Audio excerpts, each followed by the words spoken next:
Alléluia.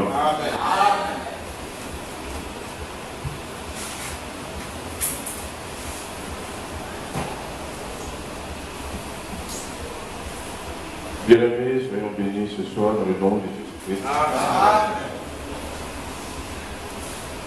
Les frères sont dans la joie.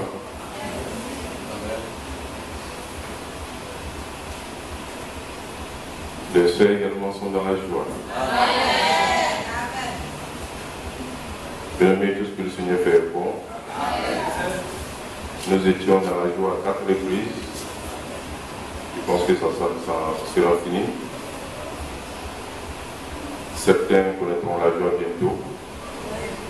Comme notre ami frère Amel a promis la joie et la perpétue. Mais tout ce que le Seigneur fait. Alléluia.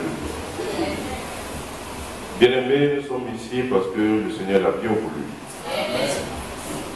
C'est pourquoi, dans tout ce que le Seigneur fait, dans tout ce qui nous arrive, nous ne devons jamais oublier que c'est parce que le Seigneur a donné son OK que la situation est et que nous sommes confrontés à elle. Il ne vous arrivera jamais une situation que le Seigneur ne l'ait permis. C'est pas possible. Tout ce qui vient d'enfant de Dieu, c'est le Seigneur qui permet cela. C'est pourquoi quand ça vient, c'est pas la peine de vous emballer.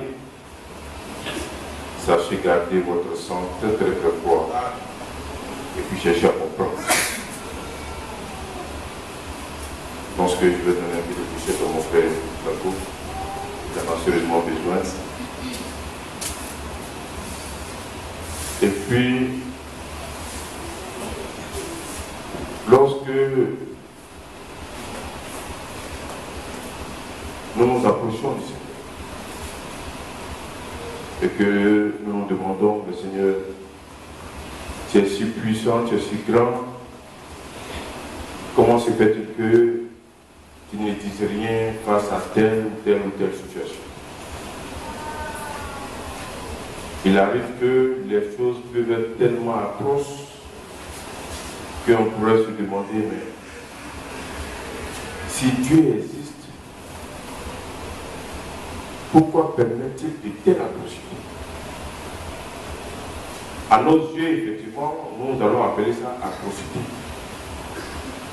Mais quand lui, dans sa colère, il récupère sa créature, bien aimé, ce que vous appelez atrocité, je ne sais pas ce que vous allez dire lorsqu'il récupère quelqu'un.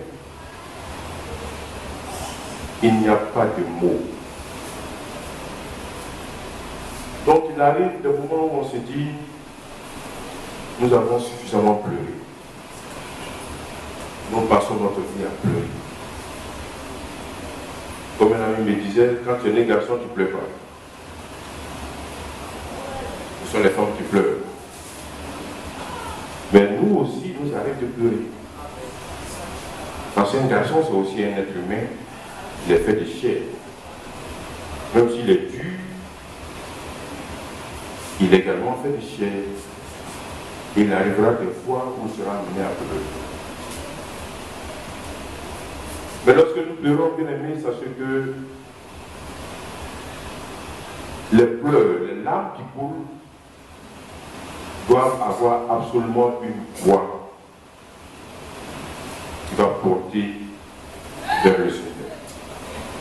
Que ce ne soit pas des larmes muettes, des larmes qui ne disent rien du tout. Nous pleurons parce que on se dit, quand nous voyons ce que le Seigneur attend de nous et ce qu'il en est en réalité de la vie que nous menons, on se dit, Seigneur, je suis trop loin de toi. L'amour que tu as eu pour moi, je n'arrive même pas à exprimer même le millième, même l'ombre même du millième. Je n'arrive pas. Bien-aimé, c'est ce qui doit te préoccuper chaque jour.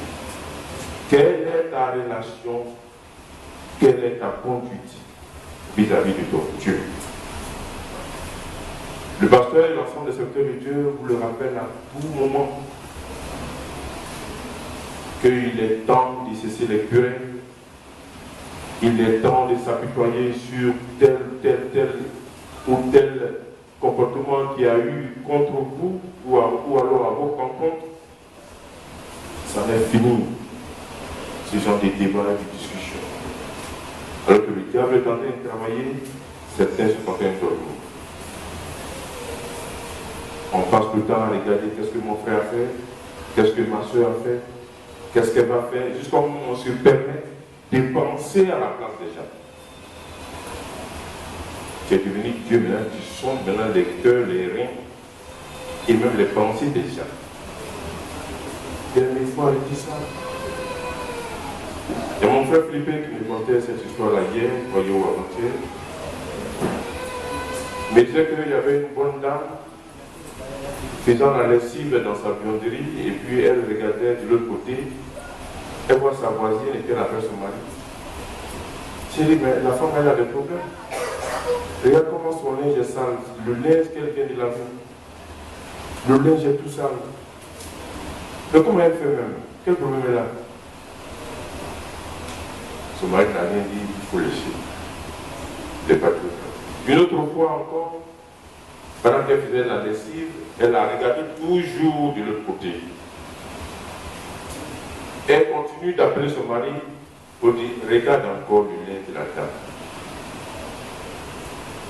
Mais il faut sortir pour aller lui dire que madame, ton linge là, c'est pas propre. Il faut mettre au mot bien quelque chose comme ça pour bien laver. Ou bien si tu ne sais pas laver, appelle les gens, bouge les gens. Pour toi-même, il faut t'en occuper. C'est pour les autres. Tu passes tout ton temps à regarder pour ça. Son mari dit, c'est il faut laisser. Fais ta lessive et puis va à tes occupations. La troisième fois encore, elle vient, elle revient, elle appelle son mari pour dire, chérie, en tout cas cette fois-ci, on dirait que la femme a compris ce qu'on disait, on est de propre. Et son mari de répéter pour lui dire, c'est pas le linge de la dame qui est sale, c'est ta vitre, il y avait plein de poussière. Donc quand tu regardes, tu penses que c'est le linge de la dame, alors que c'est toi-même ta propre vie, tu ne nettoies jamais la maison. Il a fallu que moi-même, je prends le chiffon, je nettoie. Mais là, c'est clair. Tu vois chez la voisine et tu dis que son linge est propre. Bien, prenez soin de nettoyer pour chez vous-même. On a tellement à faire dans nous, notre vie, que si vous passez le temps à aller rendre visite à un frère, à aller rendre visite à une soeur, et à parler du comportement de tel ou de tel ou de tel, mais tu es en train de t'appauvrir. La misère, la poisse, toutes ces choses-là sont en train de frapper à ta porte, même pas frapper, ils sont déjà rentrés. Et puis ça sera malheureux pour toi. Bien aimé, on va vous interpeller encore. Aujourd'hui, on va voir un tout petit sujet que nous allons appeler, c'est le pasteur dans sa dernière intervention.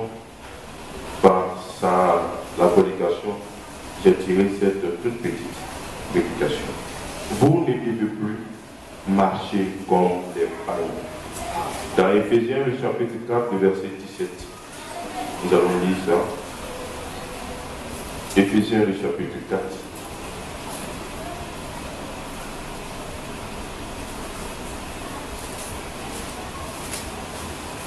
À partir du verset 17.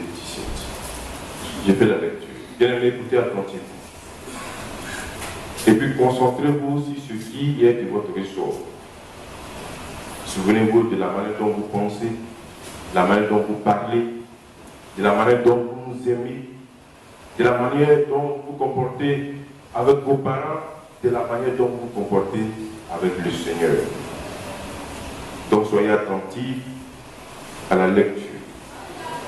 Éphésiens le chapitre 4, à partir du verset 17. Voici donc ce que je dis et ce que je déclare dans le Seigneur. Vous ne devez plus marcher comme les païens qui marchent selon la vanité de leurs pensées. Ils ont l'intelligence obscurcie, ils sont étrangers à la vie de Dieu à cause de l'ignorance qui est en eux et à cause de l'endurcissement de leur cœur. Ayant perdu tout sentiment, ils se sont livrés au dérèglement pour commettre toute espèce d'impureté jointe à la cupidité. Mais vous, ce n'est pas ainsi que vous avez appris Christ. Si du moins vous l'avez entendu et si, conformément à la vérité qui est en Jésus, c'est en lui que vous avez été instruits à vous dépouiller par rapport à votre vie passée. Du vieil homme qui se corrompt par les convoitises trompeuses, à être renouvelé dans l'esprit de votre intelligence et à revêtir l'homme nouveau, créé selon Dieu dans une justice et une sainteté qui produit la vérité. C'est pourquoi renoncez aux mensonges et que chacun de vous parle selon la vérité à son prochain. Car nous sommes membres les uns des autres. Si vous vous mettez en colère, bien-aimés, ne péchez point. Que le soleil ne se couche pas sur votre colère et ne donnez pas accès au diable. Que celui qui dérobe ne dérobe plus, mais plutôt qu'il travaille et en faisant de ses mains ce qui est bien, pour avoir de quoi donner à celui qui est dans le besoin. Qu'il ne sorte de votre bouche aucune parole mauvaise, mais s'il y a lieu quelques bonnes paroles qui servent à l'édification et communiquent une grâce à ceux qui l'entendent. N'attristez pas l'Esprit, le Saint-Esprit de Dieu par lequel vous avez été scellés pour le jour de la rédemption. Que toute amertume, toute animosité, toute colère, toute clameur, toute calomnie et toute espèce de méchanceté disparaissent du milieu de vous. Soyez bons les uns envers les autres, compatissants, vous pardonnant réciproquement, comme Dieu vous a pardonné en Christ. Devenez donc les imitateurs de Dieu comme les enfants bien-aimés et marchez dans l'amour à l'exemple de Christ qui nous a aimés et qui s'est livré lui-même à Dieu pour nous comme une offrande et un sacrifice de pauvre cœur. Que la débauche ni aucune impureté ni la cupidité ne soient pas même nommées parmi vous, ainsi qu'il convient à des saints. Qu'on n'entende ni paroles grossières, ni propos insensés ou équivoques, choses qui sont contraires à la bienséance, qu'on entende plutôt des actions de grâce. Car sachez-le bien, aucun débauché ou impur ou cupide, c'est-à-dire idolâtre, n'a d'héritage dans le royaume de Christ et de Dieu. Que personne ne vous séduise par de vains discours, car c'est à cause de ces choses que la colère de Dieu vient sur les fils de la rébellion. N'ayez donc aucune part avec eux, autrefois vous étiez ténèbres, et maintenant vous êtes lumière dans le Seigneur. Marchez comme des enfants de lumière, car le fruit de la lumière consiste en toutes sortes de bonté, de justice et de vérité. Que le nom du Seigneur soit béni. Bien-aimés, quand nous lisons la parole, on n'a pas envie de finir. Voilà pourquoi mon vœu de 2016, c'était pour amener à chacun de vous plonger dans la lecture de la parole. Bien-aimés, je vous assure, quand vous commencez, vous n'avez même plus envie de vous arrêter. Quand on vous appelle pour aller acheter quelque chose à la boutique, c'est avec, c'est-à-dire le cœur mettre plus haut, Seigneur. En tellement tu as emporté, tu ne veux même pas rester sur cette terre. Mais tu dois accomplir la parole de Dieu parce que la parole dit obéissez à vos parents. Donc tu m'imposes, la Bible ne va pas fuir, tu vas faire ce que ton papa ou ta maman t'a dit, tu reviens et tu continues toujours ta lecture. Là, tu auras obéi exactement à la parole de Dieu. Mais tu ne vas pas prendre pour prétexte pour dire, papa, au moment où je suis en train de lire la parole de Dieu, que tu me laisses lire la parole de Dieu, il va comprendre. Il va dire, c'est vrai, mais s'il te plaît, tu vas et tu reviens. Et vous aurez donc accompli ici la volonté de Dieu. Que le Seigneur vous bénisse, bien-aimés. Dans Jean, le chapitre 13, en son verset 35, le Seigneur nous apprend encore de belles choses. Jean 13, verset 35, nous allons beaucoup lire. La Bible parle d'elle-même. On ne fera aucun commentaire pour que, bien-aimés, vous compreniez ce que l'Esprit dit et il s'en sera fini. Jean, le chapitre 13, verset 35. À ceci, tous connaîtront que vous êtes mes disciples si vous avez de l'amour les uns pour les autres. Bien-aimés, comment connaîtrons-nous les hommes, le monde pourra-t-il connaître que vous appartenez à Christ seulement et seulement si l'amour pour les uns et pour les autres est une réalité dans votre cœur. C'est en cela que l'on dira que ce fils ou alors cette fille effectivement à la crainte de Dieu. Et quand ils vous approcheront, ils vous approcheront avec respect, ils vous approcheront avec crainte parce que c'est la parole qui les dit, parce que c'est pas parce que vous êtes corpulent ou vous êtes effrayant, mais c'est parce qu'il y a quelque chose en vous. Quelque chose en vous qu'ils ont vu qui va les pousser à vous. Et là, la sagesse de Dieu étant en vous, vous allez parler et ces hommes-là seront convaincus. Comme Galates, le chapitre 5, comme nous l'avons lu dernièrement, Galates, le chapitre 5, le verset 15, comme nous avons lu, disant, je vais le retrouver, Galates, chapitre 5, verset 15. Mais si vous vous mordez et vous dévorez les uns les autres, prenez garde que vous ne soyez détruits les uns par les autres. Tout à l'heure, nous venons de dire, disant que si vous êtes en colère, il va arriver des fois où vous serez en colère. Il arrive des fois où nous sommes en colère.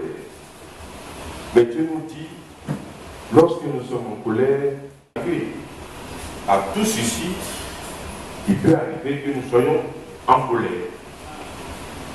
C'est un phénomène tellement naturel que Dieu te dit même, il ne faut même pas être en colère. Il n'a pas dit ça. Il dit quand tu es en colère, il ne faut pas pécher.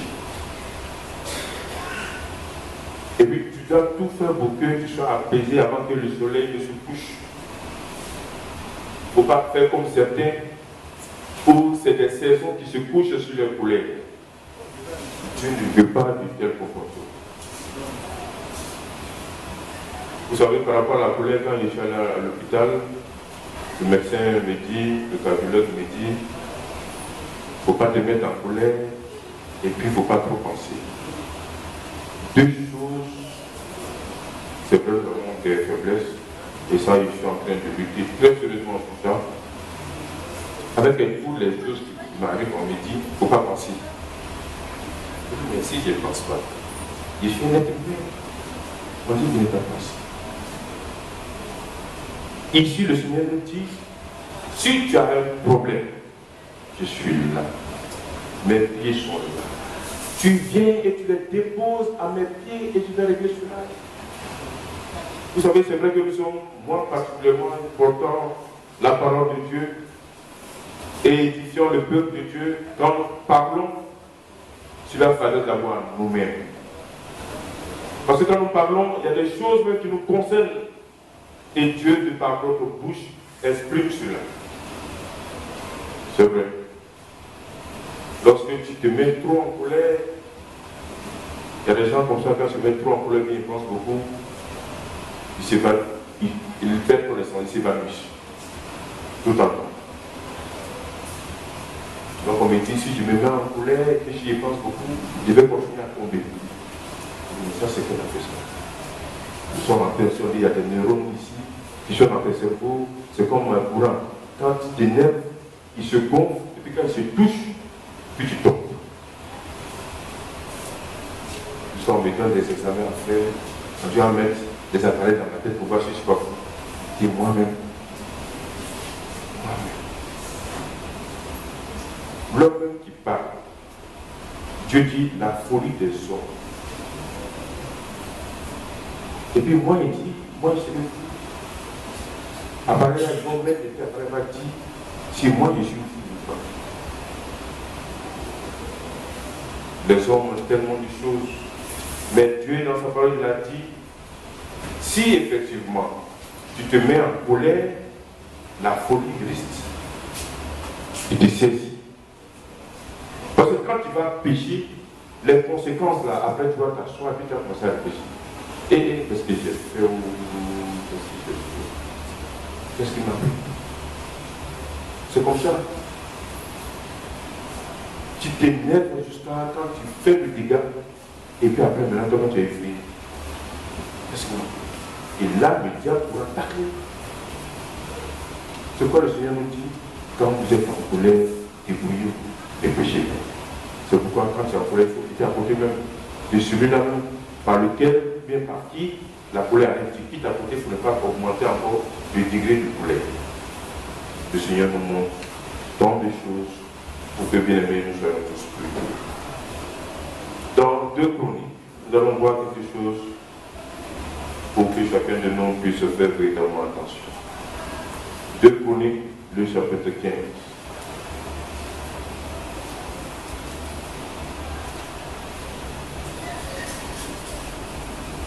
Vous ne devez plus marcher comme les païens. Ce n'est pas nous qui le disons, bien aimés, c'est la parole qui le dit, c'est Dieu qui le dit. Donc si dans ta vie, tu retrouves quelquefois des habitudes d'avant, sache que ta conversion n'est pas encore achevée, il va falloir y travailler très sérieusement.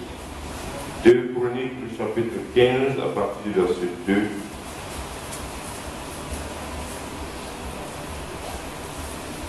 L'Éternel dit, remontons verset 1, l'Esprit de Dieu fut sur Azaria, fils d'Obed. Et Azaria alla au devant d'Azar et lui dit, écoutez-moi, Azar, et tout Juda et Benjamin. L'Éternel est avec vous quand vous êtes avec lui. Si vous le cherchez, vous le trouverez, mais si vous l'abandonnez, il vous abandonnera. Bien-aimés, comprenez ceci. L'Éternel est avec vous quand vous êtes avec lui. Si vous le cherchez, vous le trouverez. Mais si vous l'abandonnez, il vous abandonnera. Si vous abandonnez, vous refusez d'obéir à la parole de Dieu, vous vous exposez à la disgrâce de Dieu. Quand vous vous mettez dans l'obéissance à la parole de Dieu, vous vous mettez sous la grâce et avec la grâce de Dieu. Amen. Dieu est avec celui-là qui est avec lui. Amen. Tu le quittes, il te quitte. Tu es avec lui, il est avec toi. Si tu veux toujours demeurer sous sa protection, avant tu étais pourchassé par toutes sortes d'esprits, des sorciers par là, des marabouts par-ci, ou bien, je ne sais pas, des gens de mauvaises intentions, toutes sortes de choses. Dieu te dit que si tu es avec moi, je serai avec toi. Dans le monde des affaires, les gens font beaucoup de sacrifices. Donc pour avoir même un seul marché, les gens sont prêts à faire des sacrifices. Ils vont aller voir des marabouts, ils vont faire toutes sortes de choses pour décrocher un marché. Même dans des entreprises même, il y a des postes qui sont là. Il y en a même qui vont jusqu'à tuer leurs collègues pour pouvoir espérer prendre leur place. Ça existe, bien aimé. Ça existe. C'est des choses que nous voyons tout le temps. Il y a une grosse entreprise qui est là, et puis il y a un monsieur qui s'occupe des frais généraux. Tout ce qui est dépenses dépense quelconque, c'est lui qui s'en charge. Mais à son tour, dans son poste-là, il traite avec les gens pour dire que c'est moi qui te donne un peu à manger. À mon tour, quand tu me fais le chèque, il va falloir que tu penses à moi.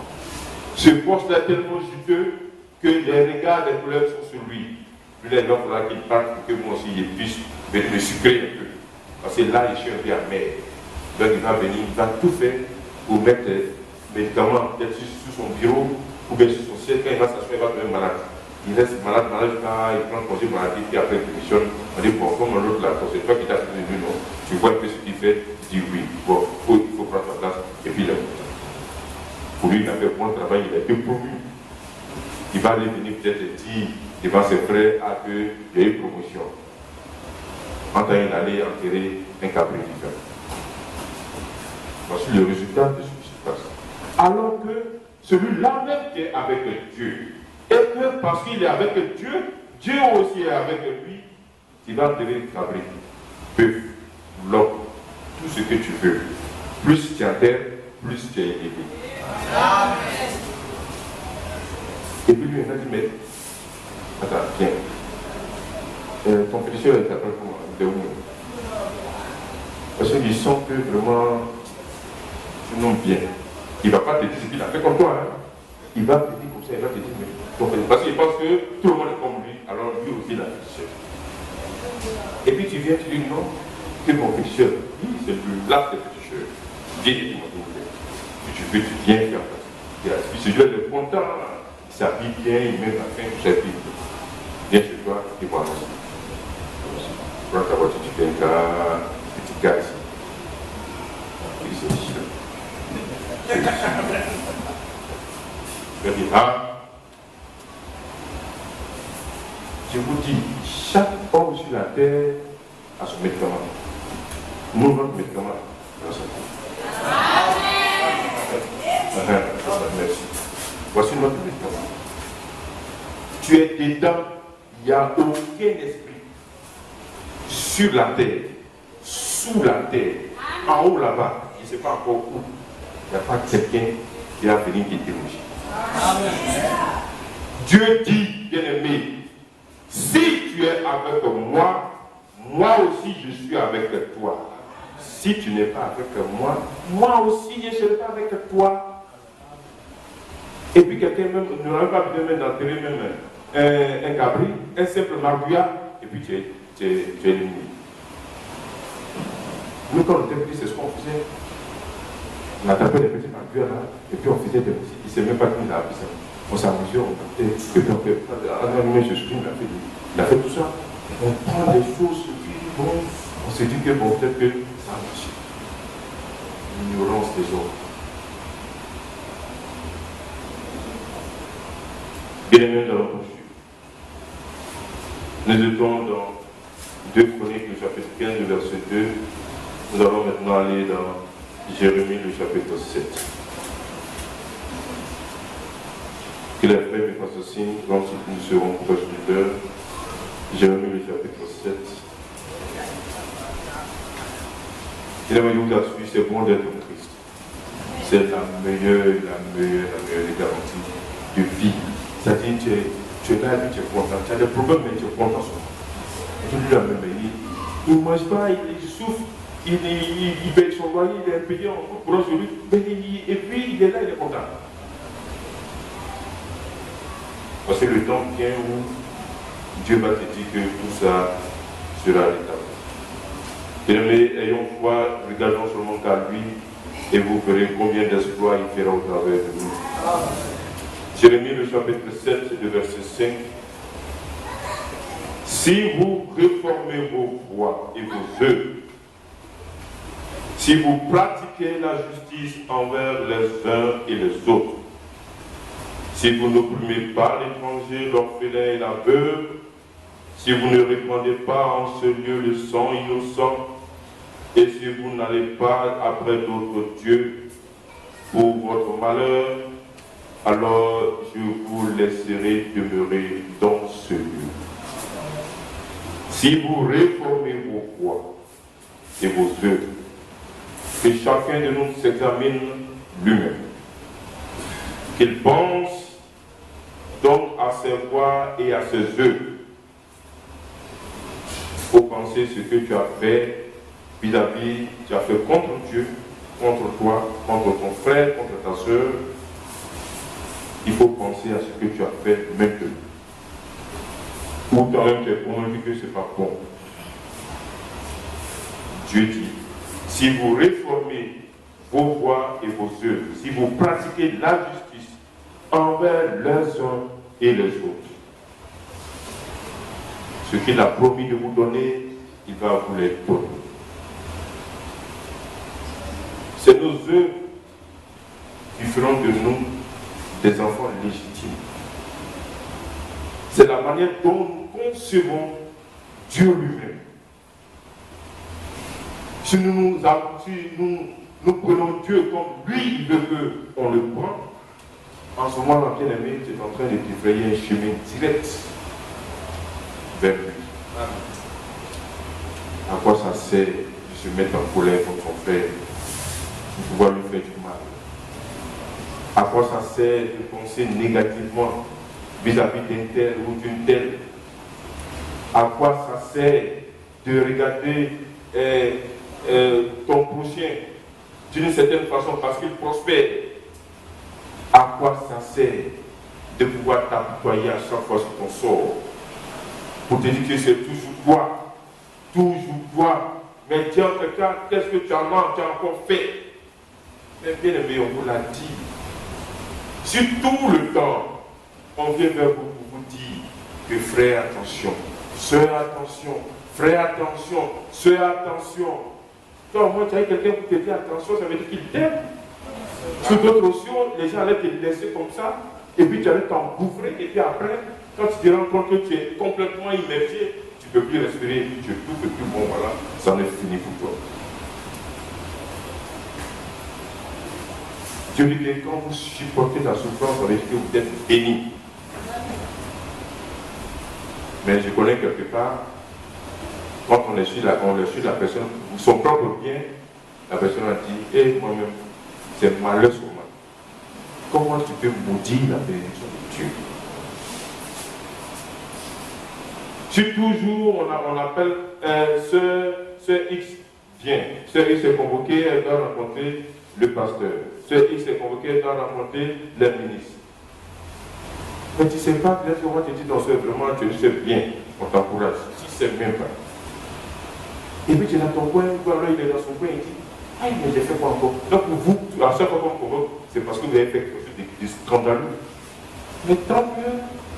Au moins vous avez fait quelque chose de scandaleux parce qu'on dit que quand tu fais quelque chose de scandaleux, c'est pas bon. On va t'appeler et dire, c'est pas bon, on va faire ça. Et c'est mauvais. Est-ce que c'est mauvais de dire à un frère ou alors à une soeur que si tu fais quelque chose, on doit te dire, et puis bon, voilà. C'est parce que nous nous aimons. Nous allons prendre Jérémie le chapitre 29, vous allez comprendre quelque chose, j'espère que c'est le passage. Jérémie le chapitre 29.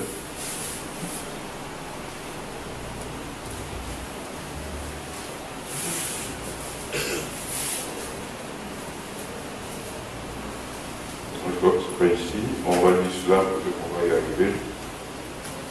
Jérémie chapitre 29. Car je connais des projets que j'ai formés sur vous, dit l'Éternel, projets de paix, non de malheur, afin de vous donner un avenir et de l'espérance.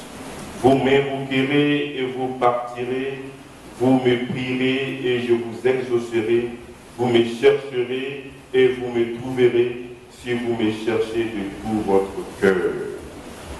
Bien-aimé, c'est lorsque tu chercheras ton frère, tu chercheras le Seigneur de tout ton cœur, d'un cœur réel, d'un cœur sincère. C'est en ce moment que le Seigneur se laissera trouver. Et là, bien-aimé, je vous assure que le bonheur va vous envahir et puis vous serez seul à dire Seigneur, merci pour ce que tu as fait pour moi. Lorsque nous faisons notre travail, ne dites pas que nous exagérons. Ne dites pas cela, bien-aimé, je vous en conjure, ne dites pas cela. Maintenant, à vous cet ordre sacrificateur. Malachie, le chapitre 2, à partir du premier verset. Maintenant, à vous cet ordre sacrificateur. Là, il est parlé des sacrificateurs. Que nous sommes. Écoutez. Bien-aimés, écoutez. Quand quelqu'un nous empêche de faire notre travail, ça veut dire que celui-là, il ne veut pas notre bien. Quand nous appelons un frère, lorsque nous appelons une soeur, nous disons bien, nous avons quelque chose à te dire, et lorsque nous disons à la personne, voici ce que tu dois faire, quand la personne ne le fait pas, elle ne veut pas notre bien. Ça veut dire que nous sommes en train de voir ceux-là même qui nous aiment, ceux-là même qui aiment le service divin, ceux-là même qui aiment le Seigneur, c'est ce que cela veut dire. Écoutez. Maintenant, à vous, ce tort sacrificateur, si vous n'écoutez pas, si vous ne prenez pas à cœur de donner gloire à mon nom, dit l'Éternel des armées, j'enverrai parmi vous la malédiction et je maudirai vos bénédictions. Oui, je les maudirai parce que vous ne l'avez pas à cœur. Voici, je détruirai vos semences et je vous jetterai des excréments au visage, des excréments des victimes que vous sacrifiez, et on vous emportera avec eux. Alors, vous saurez alors que je vous ai adressé ce don. Bien-aimé, personne ici n'est prêt à voir excréments sur son visage. Excréments, c'est ce qu'on appelle caca.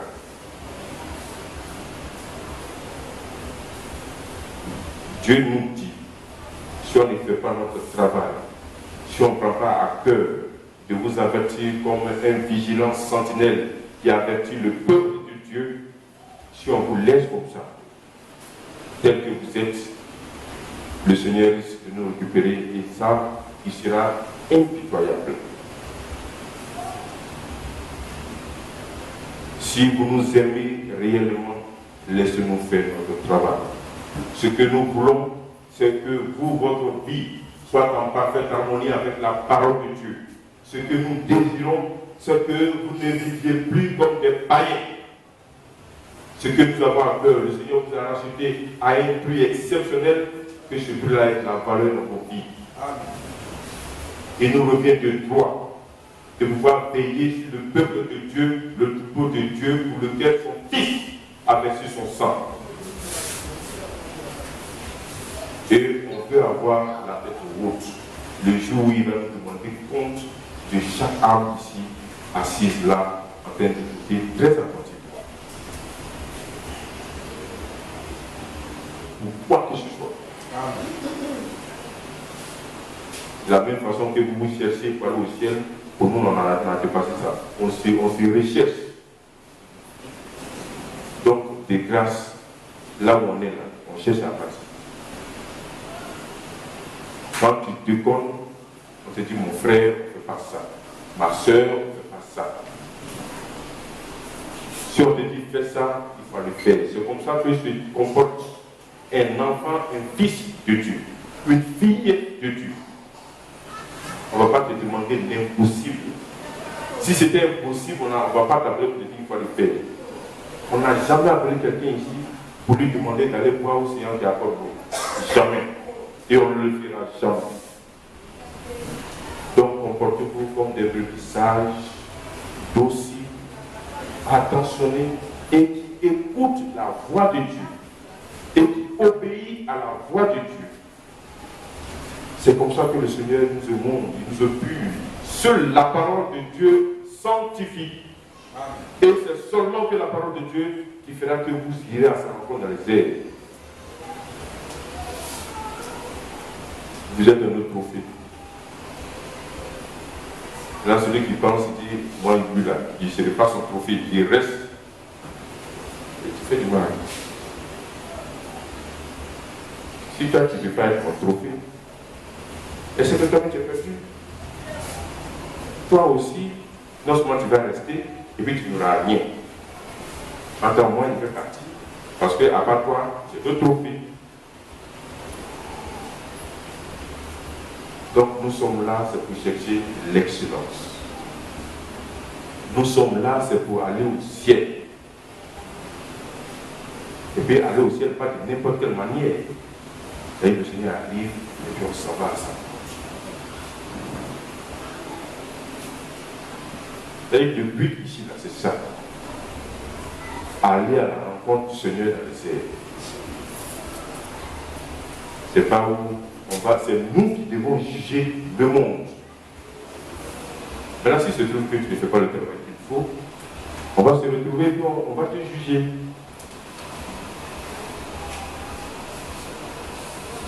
Bien-aimés, je vous assure, travaillons à notre salut et le Seigneur fera de grandes choses dans notre vie.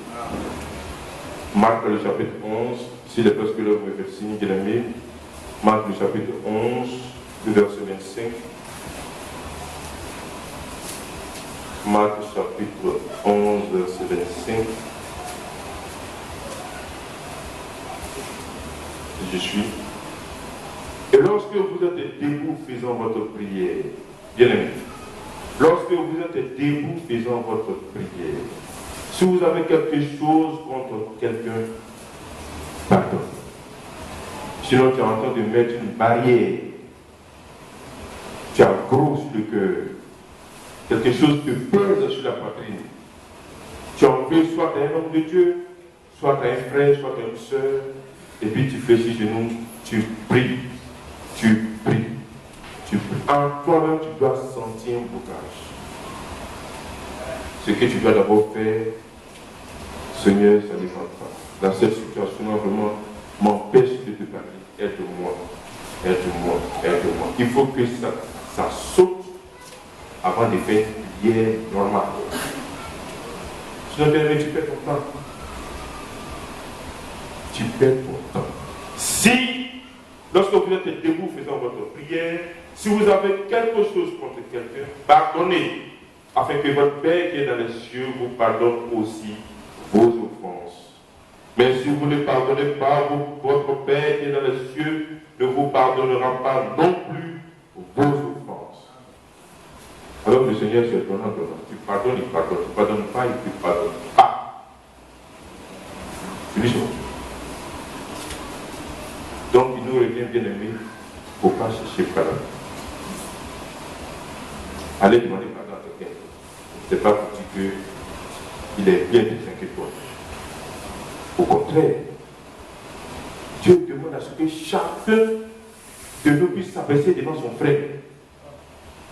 Tu vois mon frère, tu vois ma soeur, il dit, ah, ma soeur, c'est quoi quand moi, mais bien, nous deux, on s'abaisse à nous faire. Parce que moi aussi, je veux réfléchir aussi devant toi. Nous deux, on s'abaisse. Ça, c'est le travail de Marie. Nous deux, on va s'abaisser. Parce que moi, il est le plus petit aussi. Tout le monde est le plus petit. Et quand c'est comme ça, on sent que vraiment, il y a la joie. Mais il y en a quand on salue, quand quelqu'un s'abaisse, et maintenant, il vient passer. C'est comme ça. La limite là c'est là, voilà. Après ça veut faire nous. On a déjà poussé des ailes, maintenant qu'on va pousser. Tu veux nous voir. Il faudra que les choses soient faites avec justesse, avec amour, avec discernement. Et puis ce n'est pas de façon hypocrite, que ça soit réel. Bon, on travaille les gens, mais on peut sentir, mais toi-même c'est que tu as fait ça. Tu n'as pas besoin, mais tu t'abaisses trop. Tu t'abaisses trop. Et maintenant, il m'abaisse trop là. Est-ce que marcher ne fait pas? Il dit bon. Marcher bien. Parce que je me couche, on marche, on dit ça, il faut marcher. Il faut faire tout ce que tu as fait là. Mais au contraire, donc, si tu ne dois pas donner cette là, tu as gagné à faire. Parce que moi, je me couche pas quand même. Je me couche pour que tu viennes. C'est comme ça. La vie là, c'est comme ça.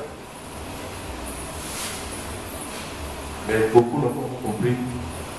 Tu fais par là, et puis après maintenant tu vois là.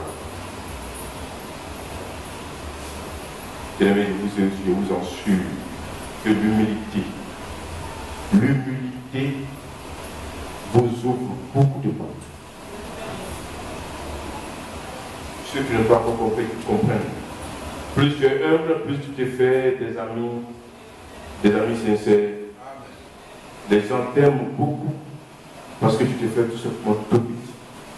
On t'insulte, tu te dis, bon, ça fait rien. Peut-être que c'est sa faiblesse. Comme moi aussi, j'ai des faiblesses. Bon, mon frère, quand tu parles, on ne fait pas comme ça. C'est fini. Tu lui dis ça comme ça, gentiment, sans parler. Mais quand tu cries de lui, C'est concours de cris. Quel trophée tu vas voir? C'est la colère de Dieu, votre trophée. Si vous commencez à vous crier là-dessus. Donc, sachons raison garder. Quand l'homme élève la voix, vous baissez la voix. Ayons le profil très bas. Le profil très bas. Et Dieu se souviendra de nous en hauteur. C'est ça l'enfant de Dieu. C'est ça marcher comme Christ. Regardez comment le Seigneur lui-même, le Dieu tout-puissant, il est venu. Il est descendu, il s'est fait chair. Cette faiblesse-là, il s'est fait un. Il s'est fait un corps, il est venu. Et puis s'est abaissé. Sa créature que lui-même il a pris le temps pour créer. Ils sont venus pour les yeux. Bye! Mauvais type, démon, Belzébub. Il y en a même qui prennent chicote. Tape sur sa bouche. Bye! Imaginez-vous un instant votre enfant prend une chicote comme ça parce que peut-être vous l'avez chicoté, il est fâché, et puis il prend une chicote, puis il prend une chicote, vous dans tout le quartier. Ça se passe. Mais Dieu a fait ça, il a supporté. Et puis nous, on nous fait petit quelque chose, tout petit, caca, petit, tout petit quelque chose. On va crier au point où, c'est-à-dire que le ciel va commencer à s'ouvrir. Dieu va demander, mais qu'est-ce qui se passe? Alors que tout ce qu'on a fait, la personne n'a pas fait exprès, elle a marché, même pas marché, c'est-à-dire qu'elle a effleuré son orgueil. Waouh, il m'a frappé. Dieu est descendu, s'est fait petit. Les gens l'ont frappé, il n'a rien dit. Faisons comme lui. Même si on vous dit que ça fait rien, même si tu as raison, on te dit, il n'a pas raison, ça tort. Ça fait quoi? Ça fait quoi? Pourquoi vous devez avoir raison comme ça? Vous faites quoi avec les raisons là? Qu'est-ce que vous faites? Ça augmente ton argent, ton salaire, ton argent, ça augmente ça. Ou bien ça va augmenter ton sac de riz. Ou bien quand tu vas avoir raison là, tu as déménagé, tu vas partir dans la produit, tu as commis dans le village. Mais quand on dit que tu as raison, tu as augmenté, tu as pas pris dans le village. Tu as marché comme ça. Ça t'a amené nulle part. Bien aimé, nulle part ça va t'amener. Appuyons toujours bien aimé notre assemblée. Le Seigneur a fait tant pour nous que nous aussi à notre tour, il faudra que nous puissions faire des grandes choses. Avec lui, bien aimé, on fera des exploits avec le Seigneur, ça sera de très grands exploits. Vous savez, il y a quelque chose qui me vient.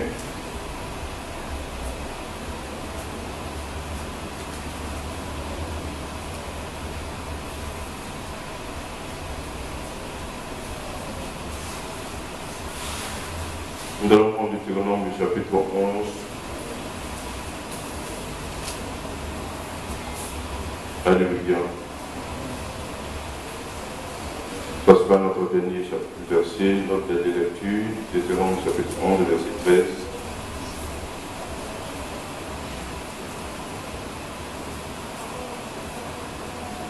Si vous obéissez à mes commandements que je vous prescris aujourd'hui, si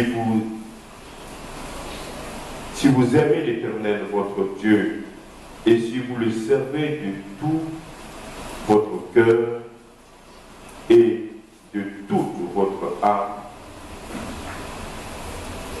vous savez, la bénédiction de l'Éternel a toujours été conditionnelle. Toujours Dieu béni parce que tu as fait ça. Ou bien tu es dans de bonnes dispositions. La bénédiction de Dieu a toujours été conditionnelle. Si vous obéissez à mes commandements, que je vous prescris aujourd'hui, sur ce que vous avez entendu aujourd'hui, vous y ajoutez foi, parce que vous savez que ce n'est pas moi qui ai parlé, mais que cela vient de la part de Dieu, et que vous vous mettez donc à servir le Seigneur de tout votre cœur et de toute votre âme. Je ne sais pas ce que vous allez demander, et puis le Seigneur ne va pas vous l'accorder.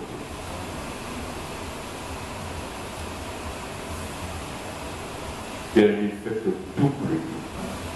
Pensez à votre situation, pensez à votre vie, pensez à votre relation avec lui, Seigneur. Ça doit être votre priorité. Ne mêlez jamais cela à autre chose. Lorsque vous allez comprendre cela, en ce moment-là, vous saurez que vraiment, j'ai perdu du temps. J'ai perdu trop de temps. C'est pourquoi il vous revient de racheter ce temps perdu-là. Que Dieu nous bénisse. Sans plus tarder, je vais laisser toute la place au Christ.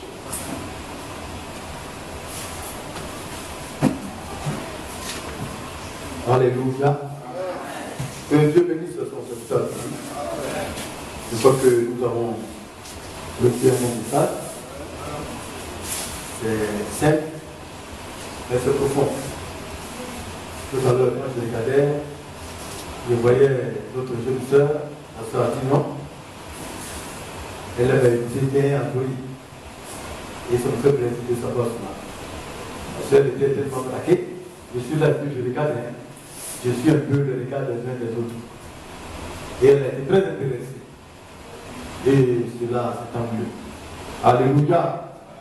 Oui, il faut écouter la bonne parole et la laisser pénétrer nos cœurs.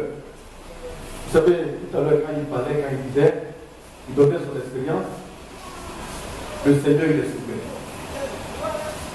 C'est lui qui fait toutes choses. Et puis nous savons qu'il est écrit que toutes choses concourent à notre bien-être, au bien de celui-là qui est Dieu. Quand tu appartiens à Dieu, il faut t'arranger à faire en même temps ce que Dieu veut. Si tu ne veux pas le faire, lui, il sait où il peut passer pour t'amener à faire. C'est pas comme ça. Donc, on ne s'appuie pas de crier. Lui-même, il a mis sur les hommes. Il ne doit plus crier, il ne doit plus penser. Dieu dit, il faut me laisser penser à ta place. Il ne faut plus crier. Il ne faut plus te mettre en colère. Tu vois ça? Il va se battre. Il ne va plus crier. Il ne va plus, comme on le dit, se mettre en colère. Il ne va plus beaucoup penser. Quand il y a une situation, il y a des hommes qui doivent penser pour lui. Après, il y a une situation. Parce qu'on ne peut rien ajouter pour bien faire pour nous-mêmes. On ne peut pas. Pourquoi tu vas penser? Prions pour qu'il pense à l'œuvre de Dieu. Ça, c'est ma meilleure manière de penser. Et puis quand tu penses à l'œuvre de Dieu, Dieu pense aussi à toi. C'est ce qu'il a dit tout à l'heure. C'est fait.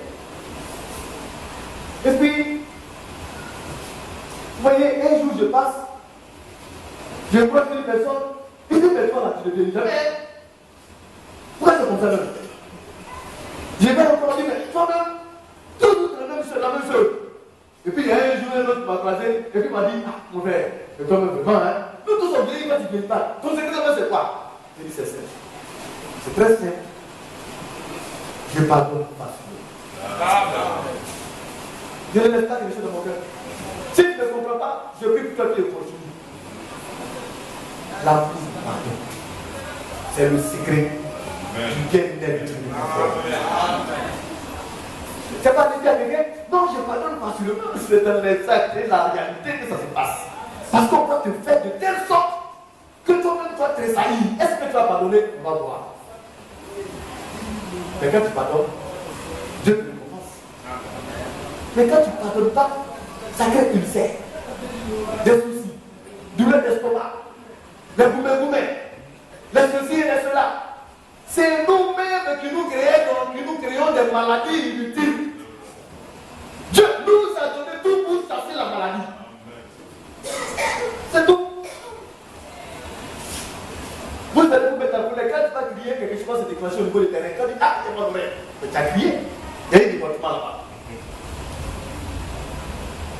Dieu, mais c'est bon, le papa. Il sait que il faut serrer.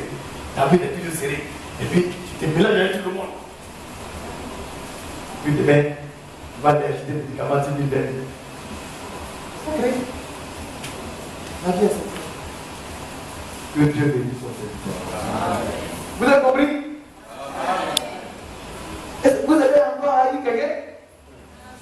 Si tu veux, mais lui, il t'attend. Il t'attend au carrefour. Et puis le Seigneur, lui, il a assis au carrefour. Il dit, mais depuis là, je l'attends. Mais il sait que tu vas passer au carrefour. Et puis il dit, je suis là. Maintenant, retourne. Tu ne vas plus jamais t'amuser encore parce que tu lui appartiens. Donc, comme lui appartient, faisons en même temps ce qu'il nous demande de faire. Et puis, les choses vont se faciliter. Que Dieu vous bénisse.